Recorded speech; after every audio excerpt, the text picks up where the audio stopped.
Have you ever wondered why the person sitting next to you is super stubborn, or why is it that I can't seem to explain something to my child because no matter what I say, they're just completely rejecting anything that seems to make any sense? What all this really is about is what I'd like to talk about today is thought patterns.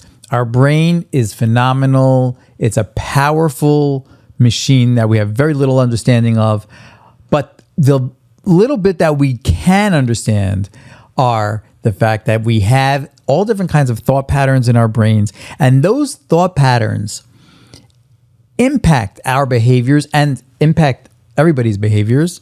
Those thought patterns impact everybody's behaviors, and by understanding how those thought patterns work and what those thought patterns are, we will have a better understanding of ourselves, of the people around us, and a better sense of how to respond accordingly. My name is Daniel Ifra, LCSW, here on the SaneStorming Show, where we sanestorm ways to keep it, not brainstorm, but sanestorm ways to keep each other sane in a complex world.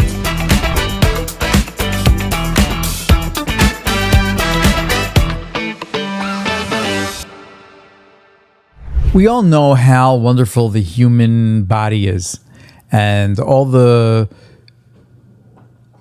amazing organs that we have and the processes that take place in order for us to be functional, live beings. Of course, we also know that the brain is the epicenter of all that, and the brain is there to sort of like give messages to all these different aspects, different parts of our bodies, and it basically it runs the entire operation. There's another part of the brain, though, that really the brain has going for itself, and that is the brain's ability to think. We can't even if we try to define what a thought is, I don't know that it really has a definition. If we think about what the concept of a thought is, it's not something that we can really describe unless you experience it. I think thoughts are a very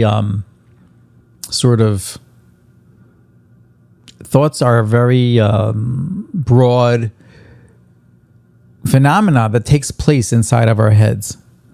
And what I want to talk today about is the different types of thoughts and the different thought patterns that our brain has. And those thought patterns, and the brain is just, as much as it's what we call a thinking machine, and it thinks about things, and you have some people that think and think and think some more, and some people that are less inclined to analyze, and their strengths are otherwise. Regardless, your brain is a thought machine. But to just say the word thought machine in a broad sense is really not doing it justice. If we understand a little bit more the different types of thought patterns, it can help us understand so much about ourselves and about the people around us, because many of our responses, our ways that we approach any given situation, is all a result of different levels of different strains and different combinations of various thought processes that our brain processes and that uses to process information. So I want to talk about just a few for today, and then explain how is it that my thought patterns and my thought processes really play an impact on the people around me and myself. So just to give you an example of some thought patterns that I would like to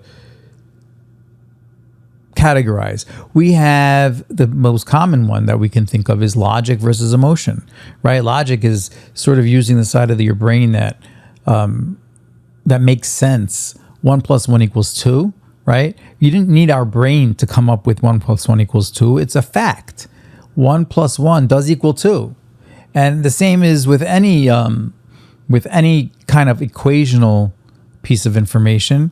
Our brain sort of processes it as it is, right? I can't fit a square into a round hole because it just won't fit. That's logic. That's a part of our brain processes logic, is very good at processing logic, and it's pretty absolute. Logic is pretty absolute. Then you have emotion on the other side of the spectrum, right? Emotion is a different dimension altogether. It doesn't use any rules. It doesn't use any absolutes. It's responses to different situations, more based on how we feel about things and how certain things impact us, and on an emotional level. And again, that's going to be even more difficult to describe. That kind of thought, an emotional thought, is going to be so much more difficult to describe because it is not absolute. There's no physics book that we can pop out that sort of tells us how the rules of nature say that a person has to react such and such to a situation. So here we have the same brain, right? It looks like the exact same brain. It thinks like the same brain. But one part of the brain is thinking on a very logical level. The other part is thinking on a very emotional level. I mean, that in itself, if you stop and pause and think about that, that's like mind-blowing, pun intended. That's mind-blowing because you have two opposite forces in your brain that can do completely different things. And one really has no connection to the other. And each one will think the other one's crazy. Right? Your logical mind will think that your emotional mind is completely crazy. And your emotional mind will be like, how could you do that? I mean, that would that would be horrible. Right? So feelings is what prevails in that. There are different dimensions that literally exist together. Not only do they exist together in the same brain, but very often you can experience both processes taking place at the same time. We can have a situation where logic will tell us to respond this in one way and emotion will tell us to respond another way. And they're both in front of us at the same time.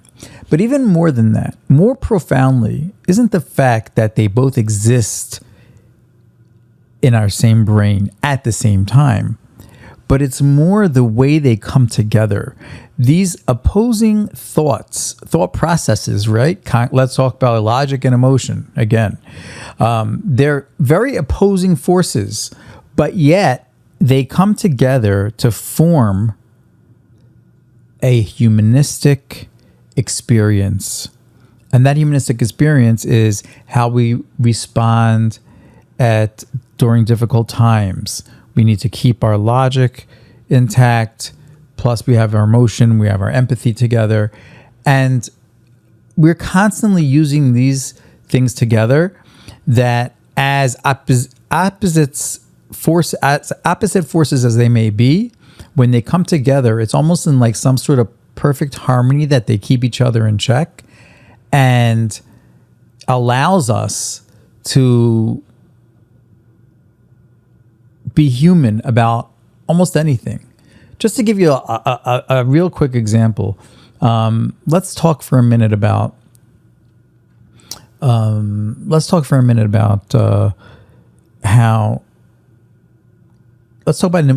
about emotion for a second.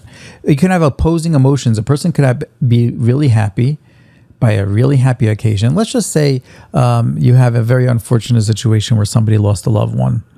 And shortly after that, they were getting married. So it was the happiest day of their life. So here they are with this loss that they recently suffered, which is obviously very, very sad and brings tremendous feelings of sadness. And you have the happiest day of their life. So you put them both together. You don't see the person necessarily walking around like sad and happy at the same time, right? That doesn't really happen. You can't be sad and happy per se at the same time, but the sadness and the happiness sort of comes together and it creates an experience which is like what we would know as bittersweet. So as much as they're opposites, You can have the same thing with logic and emotion, as much as they're opposites, but when they come together, they create almost like a harmony and a union that allows us to go through or process or problem solve, react and respond to things in ways that we wouldn't have been able to if we were to take each of these things separately. So that is really one of the most wondrous parts of the brain, is the ability to take these two things, the H2O, right? The hydrogen, the oxygen, put it together and you create water, as opposite as they may be. So logic and emotion was one kind of thought process that I had in mind to talk about. Another one is rigid and flexible. Some of us have a very rigid kind of way of looking at things. And all of us can have a very absolute way of looking at certain things, right? And then we have part of us that says, it doesn't really matter so much. So that would be like absolute versus gray, rigid versus flexible.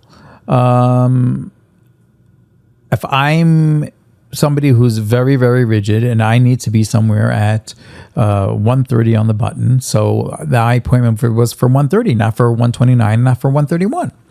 And that is a very absolute way of looking at that, right? Then I could be that exact same person. Then when it comes to what I need to eat for dinner, should I have this? Should I have a bowl of cereal or should I have a steak? I'll be flexible. Either way is fine, right? So you have different aspects of your brain exercising various processes that seemingly are opposite from one another, but they sort of come together to create this balance. I can't always be rigid about certain things. I can't always be flexible about certain things. So therefore, I'll come to a situation and I'll be like, it really needs to be. I really have to be careful about other people's time because 1:30 should mean 1:30. On the other hand, if I come a minute late, I don't think it'll be the end of the world for anybody. So you sort of have this yin and yang of flexible, rigidity, logic, emotion. I think we can also absolute versus gray. You have gray areas thing as well.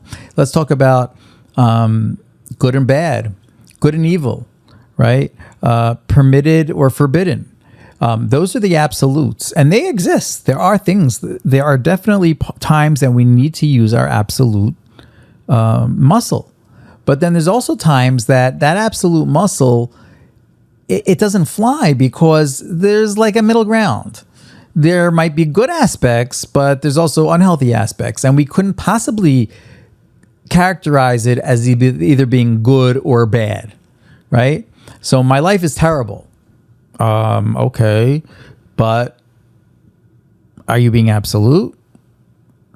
Maybe there are some terrible things that happened, but that doesn't mean my life is terrible, right? So these are all different thought processes. And the idea here is really, if you think about it, are the hallmark of what shapes our personalities, right?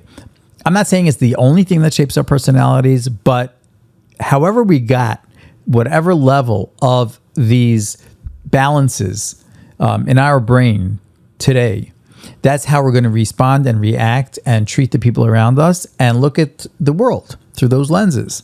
So that is really what shapes our personality ultimately. So here we are with some of the keys of personalities. When you think about your own personality or think about the personality of others and the people around you, you can usually highlight them with a lot of these patterns. Is it concrete versus abstract? That's another one. We didn't even talk about that one yet. Rigid versus flexible. Logic versus emotion. Absolute versus gray. There's all these kind of opposite forces. And depending where you are, it's neither one or the other. And there's no such thing as pure logic. I mean, there's 1 + 1 = 2.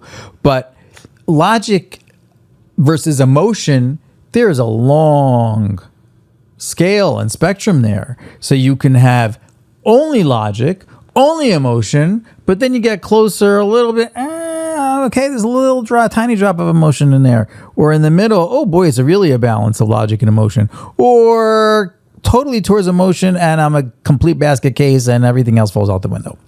So, this is who we are. And depending where individuals fall on these scales is really what makes up a lot of the nuances of who we are.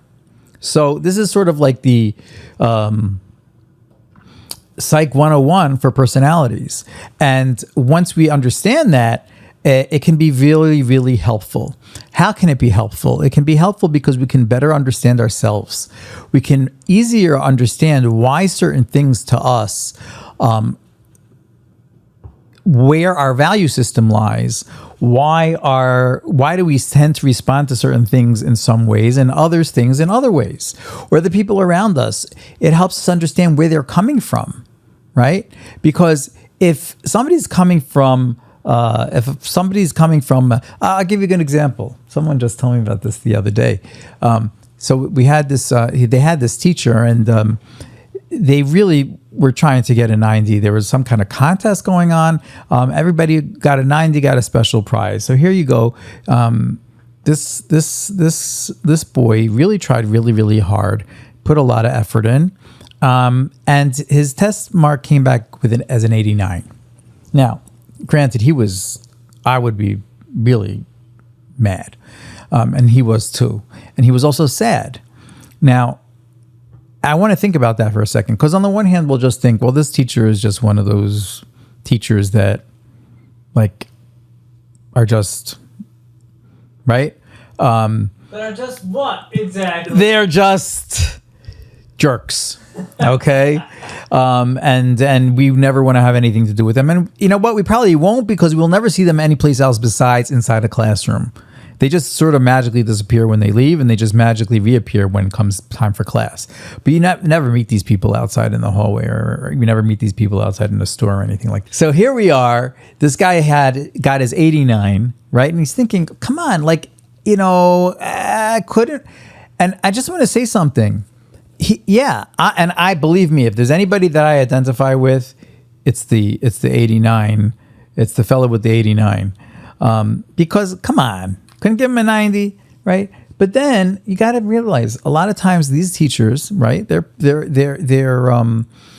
personalities are sort of built on that concrete kind of way of thinking. In other words, their whole life is based on grading and rating and the level of knowledge that they're giving over. So for them to go from an 89 and just give the guy an extra point, a 90, would be like really going against everything that they believed in. And so then they may have evolved or into being very, very rigid when it comes to certain things. So yeah, does it mean he's a mean guy? I don't know. Maybe it does. But it doesn't have to be all because he's so mean. A lot of it comes because they're very rigid in their belief system. And this is the way they believe grading works, right? If grading works a certain way, so you can't just round it off. It's like, how tall are you? I'm around. How much do you weigh? Around this. Well, no. We need to know how much you weigh.